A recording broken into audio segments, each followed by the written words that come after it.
Hello friends, welcome to Study Insight. এই ভিডিওত আমি Assam current affairs for the month of March 2021 আলোচনা কৰিম। March 2021ত যিখিনি ইম্পৰ্টেণ্ট ঘটনা সংঘটিত হৈছে অসমত গোটেইখিনি এই ভিডিওত আমি আলোচনা কৰিম। অকল এক্সাম ওৰিয়েণ্টেড যিখিনি কুৱেশ্যনছ আছে সেইখিনি লৈছো। So I hope আপোনালোকে ভাল পাব। So before starting the video, I have two questions to you.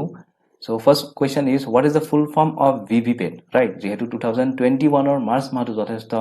ইলেকশ্যনৰ লগত জড়িত এটি মাহ চৰ্চিত আছিলে বিভিন্ন বস্তু, সেইভাৱে ইলেকশ্যন ৰিলেটেড দুটি কুৱেশ্যনছ মই আপোনালোকৰ বাবে লৈ আহিছো। So প্ৰথম কুৱেশ্যনটি হৈছে, what is the full form of VVPAT? আপোনালোকে দেখিছে ইয়াত স্ক্ৰীনত VVPAT, right? And the second question is, generally which chemical dye is used to color the nail of an elector in elections? গতিকে ইলেকশ্যনত এগৰাকী ভোটাৰ বা এগৰাকী ইলেক্টৰৰ যিটো নখত বা ধৰক আঙুলিত লগাবলৈ যিটো কালাৰ ব্যৱহৃত হয় তাত যিটো কেমিকেল ব্যৱহাৰ কৰে সেইটোৰ নাম কি হয় আপোনালোকে কমেন্ট কৰি জনাওক মোক। আপোনালোকে যদি জানে সেইটো গুগল নকৰাকৈ যদি জানে কমেন্ট কৰক, আৰু যদি নাজানে তেতিয়াহ'লে ভিডিঅ'টো শেষলৈকে চাওক। শেষত আমি এই কুৱেশ্যন দুটি আলোচনা কৰিম apart from the current affairs, right? So' I hope আপোনালোকে ভাল পাব ভিডিঅ'টি। চ' দিছ R my social media handle. You can contact me through my Facebook page. This is my Facebook page and this is my personal Facebook account. You can contact me directly. You can message me in my Facebook account. So this is my Instagram account. You can contact me #Mridul_yogi, and this is my Telegram channel, Study Insight Official, where you can get all the PDFs, all the notification about my videos, right? So let's start the video. And the first question is, which institution in Assam has signed a memorandum of understanding for the establishment of Regional Cum Facilitation Center, that is RCFC, with National Medicinal Plans Board NMPB, Ministry of Ayush, Government of India, during a virtual meeting held between the two institutes in March 2021. গতিকে ইয়াত কি কোৱা হৈছে, দীঘলীয়া হলে প্ৰশ্নটো ইয়াতে বুজি লওক যে নেশ্যনেল মেডিচিনেল প্লেন বোৰ্ড এটি আছে NMPB বুলি, যিটো মিনিষ্ট্ৰি অফ আয়ুষৰ অধীনত হয়, ৰাইট? চ' NMPB এ অসমৰ এটি প্ৰতিষ্ঠানৰ লগত এটি টেকনিকেল অনুষ্ঠান এটি, আৰু তাৰ লগত কি কৰিছে তেওঁলোকে এটি চুক্তি স্বাক্ষৰিত কৰিছে, MOU এটা চুক্তি স্বাক্ষৰিত কৰিছে, আৰু কিহৰ কাৰণে এটি ৰিজিয়নেল কাম ফেচিলিটেশ্যন চেণ্টাৰ এটি ইষ্টাব্লিছমেণ্ট কৰাৰ কাৰণে, আৰু সেইটো অসমৰ কোনটো প্ৰতিষ্ঠানৰ লগত কৰিছে সেইটো সোধা হৈছে, and it is CSIR NEIST Jorhat, right? So' CSIR হৈছে আপোনাৰ council of scientific and industrial research, য'ৰ অৰিজিনেলি হেডকোৱাৰ্টাৰ হয় নিউ দিল্লী হৈছে হেডকোৱাৰ্টাৰ, আৰু যিটো তাৰে এটি নৰ্থ ইষ্টৰ এটি চেণ্টাৰ হয় north east institute of science and technology, CSIR, right? তো এই যিটো যোৰহাট স্থিত CSIR NEIST এই প্ৰতিষ্ঠানটোৰ লগত NMPB এ এটি চুক্তি স্বাক্ষৰিত কৰিছে for the establishment of regional come facilitation centre, right? So this is the image of Jorhat Neist, you can see. Adding a green touch to voting and in order to propagate messages related to conservation of the environment, this time the Assam State Election Commission has set up a green or eco-friendly polling booth in which district. So যেহেতু already তিনিটা ফেজত election হৈ গ'ল, so কি কৰা হৈছিলে, এই eco-friendly বা green polling booth এটি এষ্টাব্লিছ কৰা হৈছিলে, এটি সজোৱা হৈছিলে, আৰু সেইটো ক'ত কৰা হৈছিলে, basically to propagate messages related to conservation of the environment. গতিকে প্ৰকৃতি সংৰক্ষণৰ ওপৰত দৃষ্টি ৰাখি তেওঁলোকে এইটো কাম কৰিছিলে, আৰু আচলতে কাছাৰ ডিষ্ট্ৰিক্টত হৈছিলে। সেইটো সোধা হৈছে কোনখন ডিষ্ট্ৰিক্টত, কাছাৰ ডিষ্ট্ৰিক্ট। চ' কাছাৰ ডিষ্ট্ৰিক্টত ইকো ফ্ৰেণ্ডলি পলিং বুথ আপোনালোকে ইয়াতে দেখিছে। ইয়াতে বিভিন্ন বায়'ডিগ্ৰেডেবল মেটেৰিয়েলছ আছে, যিখিনি পচনশীল জৈৱ পদাৰ্থ আছে, তেওঁলোকে সেই জৈৱ পদাৰ্থ বা সেই পচনশীল পদাৰ্থৰ দ্বাৰা লাইক বেম্বো, লাইক চাম গ্ৰীণ লিভছ তেওঁলোকে ব্যৱহাৰ কৰিছিলে, যাতে কোনো পলিউশ্যন নহয়, তাত কোনো প্লাষ্টিক ব্যৱহাৰ কৰা নাছিলে। আপোনালোকে ইমেজত দেখিছে। So' this was the eco friendly polling booth in Cachar district in 2021 Assam Assembly election, right? So next question, the 65th birth anniversary of Bodofa Upendranath Brahma is observed by all Bodo Students Union on which day in Kokrajhar? গতিকে মাৰ্চৰ 31 তাৰিখে উপেন্দ্ৰনাথ ব্ৰহ্মৰ জন্মতিথি, 65th birth anniversary, 1956ৰ 31 March তাৰিখে তেখেতৰ জন্ম হৈছিলে, আৰু খুব কম সময়তে most probably তেখেতে 34 ইয়াৰ্ছত, তেখেতৰ 1990ত মৃত্যু হৈছিল বোম্বেত। চ' 34 ইয়াৰ্ছত তেখেতে মৃত্যুবৰণ কৰে। এগৰাকী বড়োসকলৰ এগৰাকী নেতা, তেখেতে যথেষ্ট বড়ো সম্প্ৰদায়ৰ কাৰণে যথেষ্ট কাম কৰি গৈছে, আৰু আজিৰ ডেটতো বিভিন্ন অসমত বিভিন্ন ক্ষেত্ৰত বড়ো সমাজে তেওঁ সুঁৱৰি আহিছে গতিকে এইগৰাকী মহান ব্যক্তিৰ 65th বাৰ্থ এনিভাৰ্চাৰী মাৰ্চৰ 31 তাৰিখ 2021 তাৰিখে পালন কৰা হয় by the all Bodo students union date is ABSU in Kokrajhar right So coming to the next question, noted social worker Mukti Prabha Hazarika. So আপোনালোকে দেখিছে ইমেজত Mukti Prabha Hazarika এগৰাকী social worker. So she has passed away recently at the age of 85 in Guwahati and she was the daughter of which veteran freedom fighter. গতিকে সোধা হৈছে যে এই মুক্তি প্ৰভা হাজৰিকা যিগৰাকী এগৰাকী সমাজকৰ্মী আছিলে তেখেতে 85 বছৰ বয়সত গুৱাহাটীত মৃত্যুবৰণ কৰে আৰু তেখেত আচলতে কোন গৰাকী স্বাধীনতা সংগ্ৰামীৰ জীয়ৰী হয় আৰু তেখেত ৰূপেশ্বৰ হাজৰিকাৰ জীয়ৰী হয় ৰূপেশ্বৰ হাজৰিকা এগৰাকী স্বাধীনতা সংগ্ৰামী আছিলে আৰু তেখেতৰ জীয়ৰী হয় মুক্তি Prabha Hazarika who was a social worker. So friends, APSC paper 1 GS paper 1 যিখন আছে APSC GS paper 1 ত আপোনালোকে ডাইৰেক্টলি এনেকুৱা কোৱেশ্চনছ পাব ইয়াৰ উপৰি PNRD এসিস্ট্যান্ট ভিডিও গ্ৰাম সেৱক বা গাঁও পঞ্চায়ত সেক্ৰেটাৰী যিখিনি পৰীক্ষা অনুষ্ঠিত হ'বলগীয়া আছে তাতো যথেষ্ট অসম ৰিলেটেড কোৱেশ্চনছ আহিব বুলি সিলেবাছত দিয়া হৈছে গতিকে এনেকুৱা কোৱেশ্চনছ আপোনালোকে এক্সপেক্ট কৰিব পাৰে ইন 2021 আপকামিং এক্সাম বিলাকত আপোনালোকে এক্সপেক্ট কৰিব পাৰে সো অসম কাৰেন্ট এফেয়াৰ্ছত যিখিনি বহুত বেছি ইম্পৰ্টেন্ট এমফাসাইজ কোৱেশ্চনছ হয় সেইখিনিহে লোৱা হৈছে পলিটিক্যাল কোৱেশ্চনছ বিলাক খুব বেছি লোৱা হোৱা নাই মাৰ্চ 2021 যথেষ্ট পলিটিক্যাল এনালাইসিস হৈছে যেহেতু ইলেকশনৰ সময় আছিল গতিকে তেনেকুৱা ধৰণৰ কোৱেশ্চনছ বিলাক লোৱা হোৱা নাই কোট কিমানটা আসন আছিল কোট কেনেকুৱা ফেজত ইলেকশন হৈছিল তেনেকুৱা কোৱেশ্চনছ লোৱা হোৱা নাই তো আপোনালোকে যদি বিচাৰে মই অকল ইলেকশনৰ ওপৰতে গোটেইখিনি যদি আপোনালোকে ভিডিও হিচাপে বিচাৰে কমেন্ট কৰিব মই বিতংকৈ সেই এটি ভিডিও লৈ আহিম এই ভিডিওটিত মই সেইখিনি বস্তু সন্নিবিষ্ট কৰা নাই ঠিক আছে সো ইয়াতে নেক্সট কোৱেশ্চনটি চাও So for the first time in Assam, a voting awareness meeting was held for female sex workers in which place in Assam? So why I have taken this question? Because this is an exceptional question. Female sex worker, nari de bebokhai bilakok asolete voter awareness prodan kora hoisile. So jodio shunibolai bohute beya pai kintu actually bitter but true. Jikhini asolete sex workers ase jikhini de bebokhai mohila ba nari ase teulukoru voter সাব্যস্ত কৰাৰ অধিকাৰ যেহেতু আছে গতিকে 2021 ৰ assembly ইলেকশনৰ সময়ত তেওঁলোককো এটি এৱাৰনেছ প্ৰদান কৰা হৈছিল regarding voting in Assam assembly election তো এই যেটো সজাগতা সভা হৈছিল এটো আসলে গোৱালপাৰাত হৈছিল ৰাইট সো ইয়াৰ লগতে যিখিনি কিছু আংশিকভাৱে বিকলাংগ সো ফিজিক্যালি ডিসেবলড লোকক সামৰা হৈছিল এই ভোটাৰ এৱাৰনেছ কেম্পেইনটো right Next question is World TB Day was observed on which day across the country? So not exactly across the country, it was observed around the world, right? Gutei bishwore palon kora hoy March 24 gotike 2021 or March 24 tarikheu World Tuberculosis Day palon kora hoisile. So tuberculosis apnaloke gom pai ahomia jak jokhma buli koa hoy jetu haofaw ba amar langkor logot jorito eti disease hoy aru basically bacteria dwara hoy etu bemar apnaloke nishchoy jane bacteria. So what is the causing bacteria? It is Mycobacterium tuberculosis. আপোনালোকে জানে ইয়াৰ থিমটো কি আছিল so আপোনালোকে যিকোনো day এটা মনত ৰাখিলে তো সেই পাৰ্টিকুলাৰ ইয়াৰটোত তাৰ থিম থাকে আৰু সেই থিমটো কি হয় আপোনালোকে জানিব লাগে তো ইয়াৰ কি থিম আছিল আপোনালোকে যদি জানে কমেন্ট কৰিবলৈ নাপাহৰিব ঠিক আছে সো নেক্সট ইয়াতে চাও ওয়াৰ্ল্ড ওয়াটাৰ ডে পালন কৰা হৈছিল মাৰ্চৰ 22 তাৰিখে আৰু পৰীক্ষাত এনেকুৱা কোৱেশ্চন আহে যে ওয়াৰ্ল্ড ওয়াটাৰ ডে মাৰ্চৰ 22 তাৰিখে পালন কৰা হৈছিল ইয়াৰ থিমটো কি আছিল তো হেইটো আপোনালোকে কমেন্ট কৰি জনাব The 2021 or World Water Day theme ki asile right yata jehetu question to directly huda hoise kuntu tarikhe palon kora hoy 22 March tarikhe palon kora hoy World Water Day to yar logot jorito theme ki hoy hetu apnaloke comment kori janabo Next question is which Assamese film on LGBTQ theme has been honored with jury special mention in the feature film category in the 67th National Film Awards announced on March 22 in 2021 আসলতে 67 National Filmfare Award 2020 তে অনুষ্ঠিত হৈ যাব লাগিছিল কিন্তু due to COVID or due to some unavoidable circumstances 2021 ৰ মাৰ্চত এই এৱাৰ্ড খিনি অফিচিয়ালি প্ৰদান কৰা হৈছে ৰাইট সো যিখিনি 2019 ৰ ফিল্ম তাৰ ওপৰত আলোচনা কৰা হৈছে আসলতে হেই on the basis of 2019's movies তো এই 2020 ত এই এৱাৰ্ডটো দিয়া কথা আছিল কিন্তু যেহেতু 2021 ত এই এৱাৰ্ডটো দিয়া হৈছে ৰিসেন্টলি সো হেইভাবে এই কোৱেশ্চনছ বিলাক লোৱা হৈছে So what is LGBTQ, right? So LGBTQ is a lesbian, gay, bisexual, transgender and queer individuals, right? গতিকে এটো এটা ক্যাটেগরি হয় যত lesbian, gay, বাইসেক্সুৱেল ট্ৰান্সজেন্ডাৰ বা কুইৰ সেই বিভাগৰ মুভিবিলাকক আচলতে এই কেটেগৰীটোত লোৱা হয় LGBTQ ৰিমেম্বাৰ ৰাইট গতিকে LGBTQ কেটেগৰী জুৰি স্পেচিয়েল মেনশ্যন হিচাপে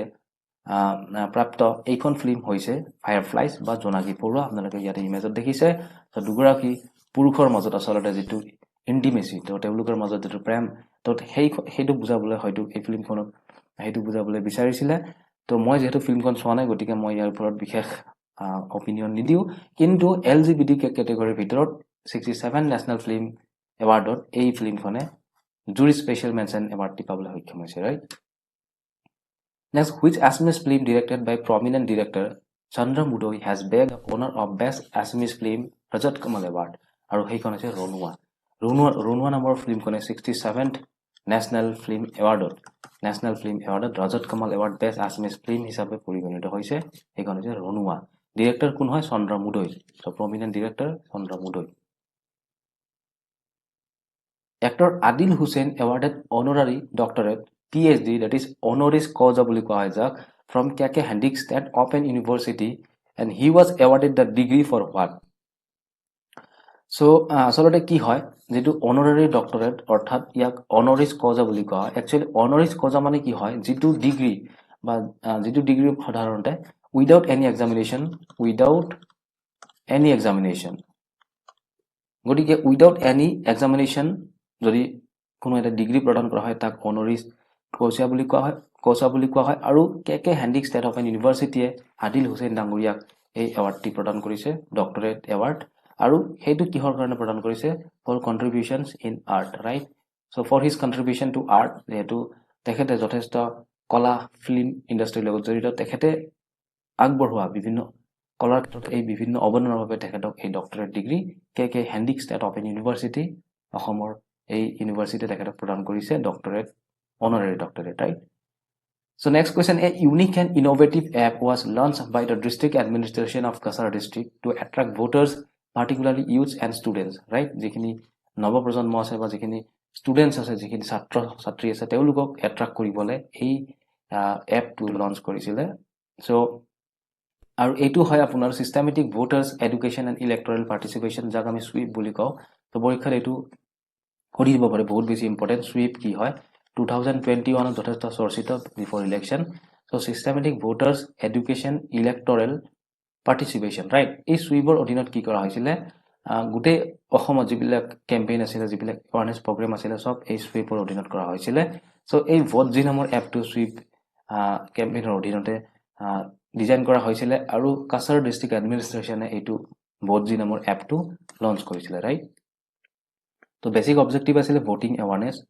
তো মনত ৰাখিব কাছাৰ ডিস্ট্ৰিক্টৰ দুটা ইম্পৰ্টেন্ট এক্টিভিটিজ কি হয় প্ৰথমটো হৈছে তেওঁলোকে পোলিং বুথ যেটো আছিল হেতু ইকো ফ্ৰেন্ডলি কৰিছিল বা গ্ৰীন কৰিছিল আৰু নেক্সট তেওঁলোকে ভোট জি নামৰ এটি স্পেশাল এপ লঞ্চ কৰিছিল right next question is which thermal power plant in Assam achieved more than 100% plant load factor in 2021 right আৰু হেতু হৈছে NTPC বঙাইগাঁও তো আপোনালোকে ইয়াত দেখিছে national thermal power corporation NTPC তো NTPC গুটে ইন্ডিয়াতে আছে তো এই NTPC বঙাইগাঁও আৰু যথেষ্ট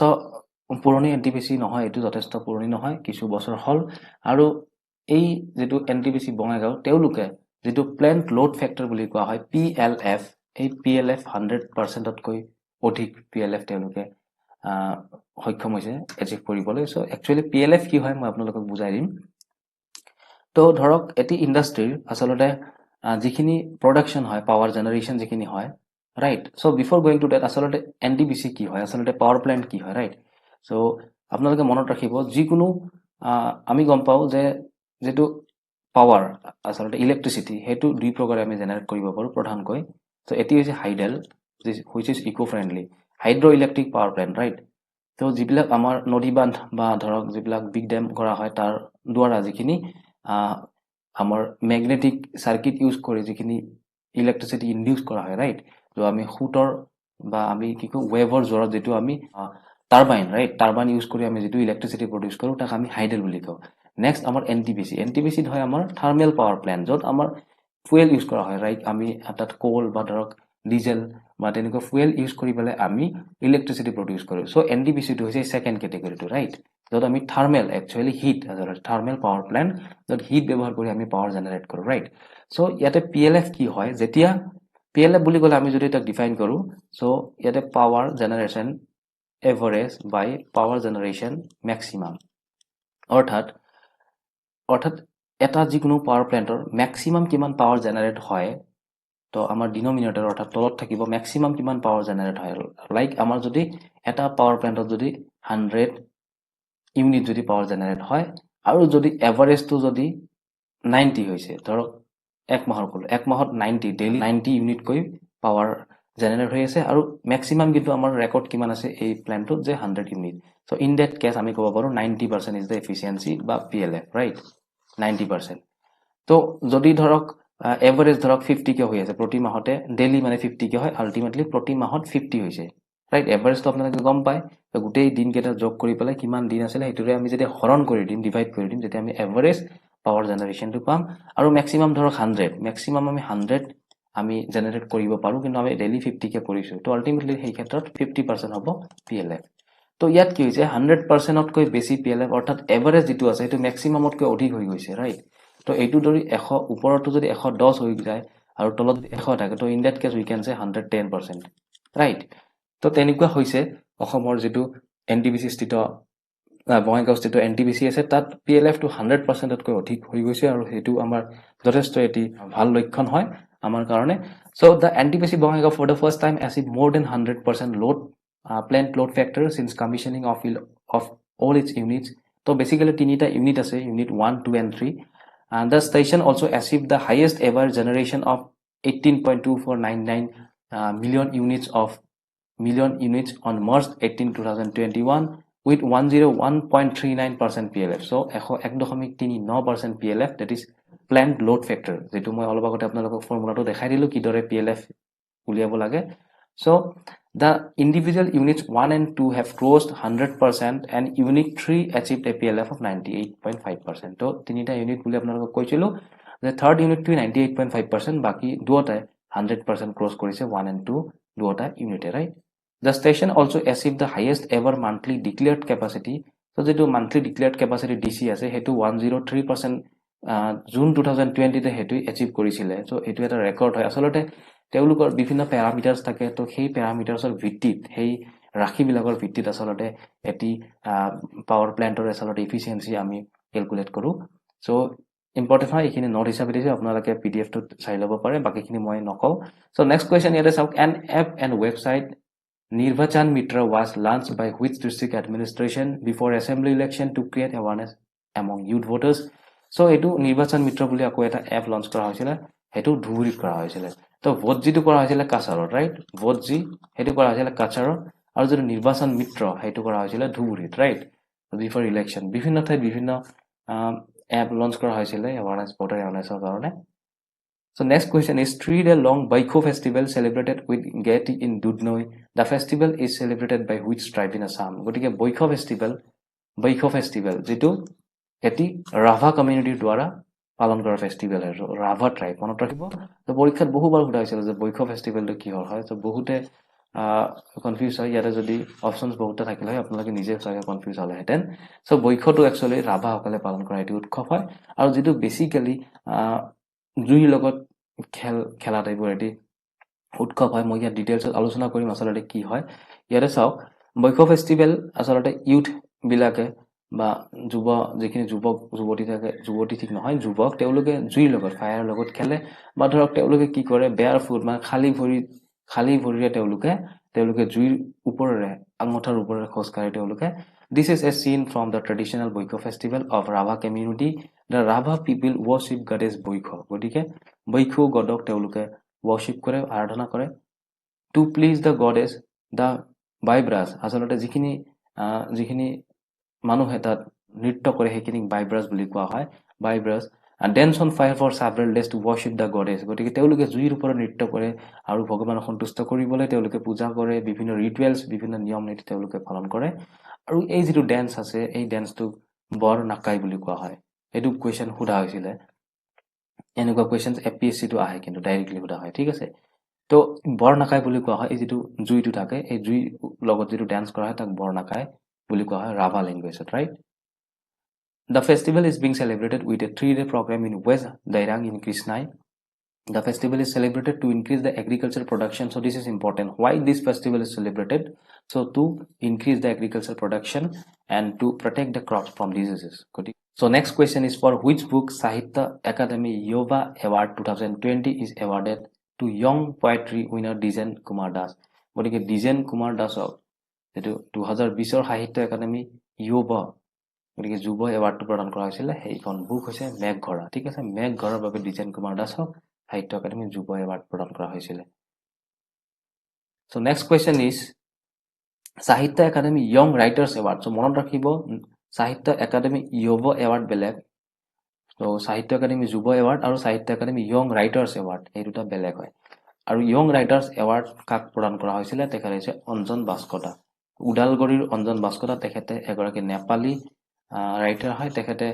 বিভিন্ন তেখেতৰ কালেকশনস অফ এছেছ তেখেতৰ পোৱা গৈছে দৃষ্টি নামৰ এখনি বুকত তেওঁ লিখিছিলে আৰু নেপালী ল্যাঙ্গুৱেজত পাবলিশ কৰিছিল 2016 গতিকে সেইভাবে তেখেতক সাহিত্য একাডেমী ইয়ং ৰাইটাৰ্ছ এৱাৰ্ড 2020 প্ৰদান কৰা হৈছে তেখেত হৈছে Anjan Baskota right next question is which college in Assam becomes the academic partner of Assam startup The Nest গতিকে ইয়াত দেখিছে আপোনালোকে Assam startup The Nest হৈছে এটা বডি যেটো বডিৰ অধীনত এন্টাৰপ্ৰেনাৰশিপ ৰাইট এন্টাৰপ্ৰেনাৰশিপ আপোনালোকে জানে সো এন্টাৰপ্ৰেনাৰশিপ যেটো হয় হেতু হৈছে আপোনাৰ আসলতে ব্যৱসায়িক যেটো মানসিকতা তাক গঢ়ি তোলা হয় তাৰ অধীনত সো ব্যৱসায় লগত জড়িত যিখিনি হা সুবিধা বা যিখিনি আমাৰ টেকনিক্যাল বা থিওৰিটিক্যাল নলেজ লাগে সেইখিনি আসলতে প্ৰদান কৰা হয় আসাম ষ্টাৰ্টআপৰ অধীনত আৰু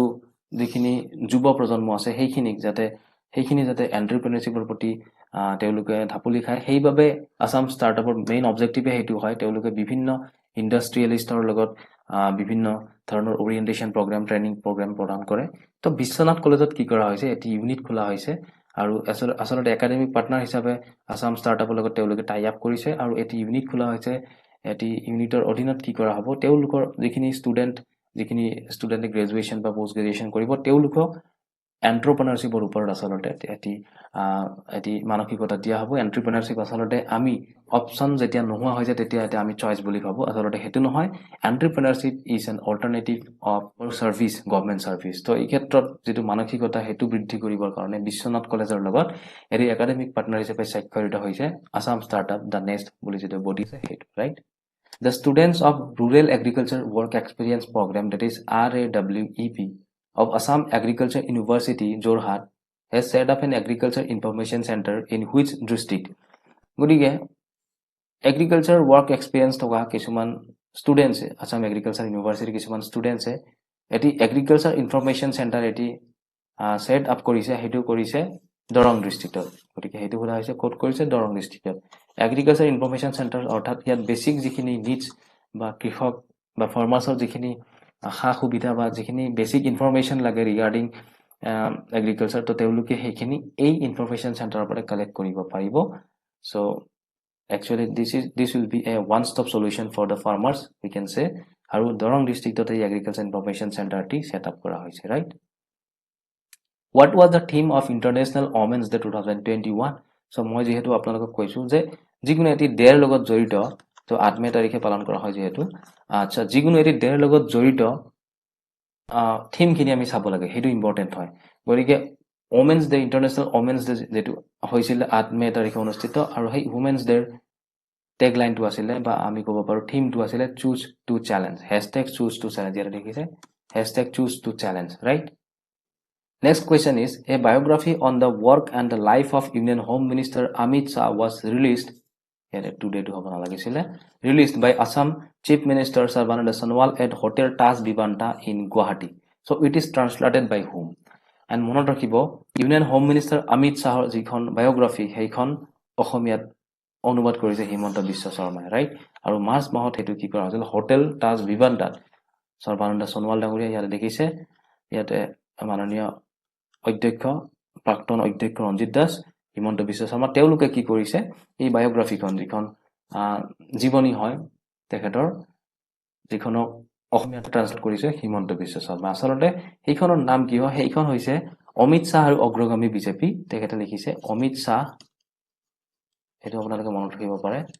আৰু অগ্ৰগামী বিজেপি ৰাইট অগ্ৰগামী বিজেপি বুলি তেওঁ অসমীয়াত অনুবাদ কৰিছে অৰিজিনেলি এইখন অনিৰ্বাণ গাংগুলী ৰাইট অনিৰ্বাণ গাংগুলী আৰু শিৱানন্দ দ্বিবেদীয়ে তেওঁলোকে লিখিছিলে Amit Shah and march of BJP বুলি এইটো মনত ৰাখিব পাৰে Amit Shah and march of BJP right so' এইখন যিখন বায়োগ্ৰাফি আছে Amit Shah and march of BJP এইখন আপোনাৰ লিখিছিলে অনিৰ্বাণ গাংগুলী আৰু শিৱানন্দ দ্বিবেদীয়ে ৰাইট সেইখন অসমীয়াত অনুবাদ কৰিছে অমিত শাহ আৰু অগ্ৰগামী বিজেপি বুলি হিমন্ত বিশ্ব শৰ্মাই আৰু যিখন মাৰ্চ মাহত হোটেল তাজ ভিভান্তাত গুৱাহাটীত অসমৰ মাননীয় মুখ্যমন্ত্ৰী সৰ্বানন্দ সোণোৱাল ডাঙৰীয়া ৰাজ্যিক বিজেপি সভাপতি ৰঞ্জিত কুমাৰ দাস ডাঙৰীয়া লগতে হিমন্ত বিশ্ব শৰ্মা উপস্থিতিত এইখন ইনগ্ৰেট কৰা হয় right So next, life-size statue of Coach King Dharmanarayan unveiled in Mongoldoy recently. So Prince Bolinarayan alias Dharmanarayan was one of the grandson of. গতিকে কোচ কিং বলিনাৰায়ণ অথবা ওৰফে আমি ক'ব পাৰোঁ ধৰ্মনাৰায়ণ তেখেত আচলতে কাৰ গ্ৰেণ্ডছন আছিলে তেখেত আছিলে বীৰ চিলাৰায়ৰ নাতি পোৱালি তেখেত হৈছে ধৰ্মনাৰায়ণ বা বলিনাৰায়ণ আৰু এই বলিনাৰায়ণৰ এটি লাইফ ষ্টেটিউ এইটো ক'ত স্থাপন কৰা হৈছে এটো মংগলদৈত কৰা হৈছে ৰাইট মংগলদৈত এটো তেওঁৰ লাইফ ষ্টেটু আমি দেখিবলৈ পাইছো next question is book titled Hepahar Kathiya recently released in Jamugurihat by doctor Ajit Hazarika principal of TB college so who is the author of the book and he is Bhaba Goswami so Hepahar Kathiya বুলি এখন বুক সেইখন ভৱ গোস্বামী লিখিছে আৰু সেইখন ডক্টৰ অজিত হাজৰিকা ডাঙৰীয়াই যিগৰাকী হৈছে প্ৰিন্সিপাল অফ টিবি কলেজ আৰু তেখেতে এই বুকখন ৰিলিজ কৰিছে recently right A Himalayan mammal regarded it to be a Himalayan serau somewhere between a goat and an antelope. গতিকে ছাগলী আৰু আমি হৰিণ বুলি ক'ব পাৰোঁ ছাগলী আৰু হৰিণৰ মাজৰ এটি জীৱ হেতুক আমি হিমালয়ান সেৰাও বুলি গম পাওঁ and it has been spotted for the very first time in Assam and it is spotted at where in Assam and it is spotted in Manas National Park. Actually December 2020 এটো কিছুমান পৰ্যটকে দেখিছিলে আৰু তাৰ পিছত March 2020 এইটো news কিয় লোৱা হৈছে কাৰণ মাৰ্চ 2021ত এইটো কনফাৰ্মেশন পোৱা হৈছে যে আচলতে সেই যেটো হিমালয়ান সেৰাও দেখা বুলি কৈছিল প্ৰত্যক্ষদৰ্শীয়ে আচলতে হেতু কাৰেক্ট হয় হিমালয়ান সেৰাও আমি মানাস ন্যাশনাল পাৰ্কত অৰিজিনালি এক্সিষ্ট কৰে তেওঁলোকে হেতু কনফাৰ্মেশন দিছে যেহেতু সেইভাবে এই নিউজটো লোৱা হৈছে right Divyanga Care Center inaugurated under Sarva Shiksha Abhiyan at where in Assam? আৰু এইটো বটত ড্ৰবাত কৰা হৈছে right so next question and the last question of today's session is Mongolmay Grantha Utsav 2021 was celebrated in Lakhimpur তো লখিমপুৰত March মাহত অনুষ্ঠিত হৈছিল মংগলময় গ্ৰন্থ উৎসৱ আৰু এই উৎসৱটো আচলতে এটা প্ৰধান টেগলাইন আছিল আৰু হেতু কি আছিল হেতু হৈছে যে কিতাপৰ পাখি পিন্ধুৱা হওক right so this is important এনেকুৱা important কিছুমান টেগলাইন থকা উৎসৱ বিষয়ে খুলি দিয়া হয় কেতিয়াবা so কিতাপৰ পাখি পিন্ধুৱা হওক and ইয়াতে কোৱা হৈছে যে let's be ornamented with the feathers of book right let's be ornamented with the feathers of book কিতাপৰ পাখি পিন্ধুৱা হওক গতিকে মংগলময় গ্ৰন্থ উৎসৱ 2021 was observed in Lakhimpur right so আজিৰ ভিডিঅ'টিত এইখিনি আছিল so finally আমি প্ৰথমতে খুদা কোৱেশ্চন দুটাৰ আনসাৰ খিনি আলোচনা কৰিম so ভিভিপেটৰ ফুল ফৰ্ম খুদা হৈছিল ভোটাৰ্স ভেৰিফায়েবল পেপাৰছ অডিট ট্ৰায়াল আচলতে ঠিক আছে ভোটাৰ্স ভেৰিফায়েবল পেপাৰ অডিট ট্ৰায়াল বুলি কোৱা হয় আৰু ইয়াতে কোৱেশ্চন নম্বৰ 2 আমি খুদিছিলো যে generally which chemical dye is used to color the nail of an elector in elections আৰু খেইটো হয় সিলভাৰ নাইট্ৰেট সো ডাইৰেক্টলি পৰীক্ষাত যদি সিলভাৰ নাইট্ৰেট থাকে আপোনালোকে সিলভাৰ নাইট্ৰেট টিক কৰিব মোৰ প্ৰিসাইসলি যদি আমি ক'বলৈ যাও 10 to 18% silver nitrate so why 10 to 8 because 10 to 18% silver nitrate is safe for our skin right আমাৰ স্কিনৰ কাৰণে এটো সেফ হয় এই কনসেন্ট্ৰেচনটো ইয়াৰ পৰি সাম আনডিসক্লোজড কেমিক্যালস কিছুমান সেক্ৰেট কেমিক্যালস ব্যৱহাৰ কৰা হয় হেতু কোৱা নহয় যেহেতু এটো এটি বহুত প্ৰাইভেসি মেইনটেইন কৰিবলগীয়া কথা so this cannot be disclosed so কিছুমান আনডিসক্লোজড কেমিক্যাল ব্যৱহাৰ কৰা হয় তাৰ উপৰি ডাই এণ্ড এৰোমেটিক মেটেৰিয়েলস কিছুমান ব্যৱহাৰ কৰা হয় সো মোৰ প্ৰিসাইসলি যদি কও আমি বা সিলভাৰ নাইট্ৰেটটো হয় সাধাৰণতে বিভিন্ন পৰীক্ষাত হোৱা হয় সিলভাৰ নাইট্ৰেট ব্যৱহাৰ কৰা হয় যেটো আমি নখত আমি ব্যৱহাৰ কৰো ইলেকশনৰ সময়ত আমাৰ যিখিনি ভোটাৰ তেওঁলোকক দিয়া হয় সো ইয়াৰ উপৰি ভিভিপেট এটি আউটপুট ডিভাইস মনত ৰাখিব ৰাইট সো ইয়াটো কেতিয়াবা প্ৰশ্ন উঠা হয় যে আমি নৰমালি গম পাও সো ইলেকশ্যনত এটা ব্যৱহৃত হয় একদম লেফট সাইডে থাকে আপোনাৰ ভিভিপেট যেটো আপোনালোকে নিশ্চয় ভোট দিছে ইয়াতে থাকিব আপোনাৰ বেলট ইউনিট আৰু ইয়াতে ধৰক কোনোবা এজন ব্যক্তিয়ে কন্ট্ৰোল ইউনিটটো কন্ট্ৰোল কৰি থাকিব থাৰ্ড পলিং অফিচাৰে ৰাইট থাৰ্ড পলিং অফিচাৰে ইয়াতে কন্ট্ৰোল ইউনিট সো এই কন্ট্ৰোল ইউনিটটো যেতিয়া আপোনাৰ কন্ট্ৰোল ইউনিটটো হৈছে সিপিইউ ৰাইট আমাৰ কম্পিউটাৰৰ সিপিইউ নিচিনা ই কি কৰিব ব্ৰেইন হয় গোটেইখিনি বস্তু কন্ট্ৰোল কৰিব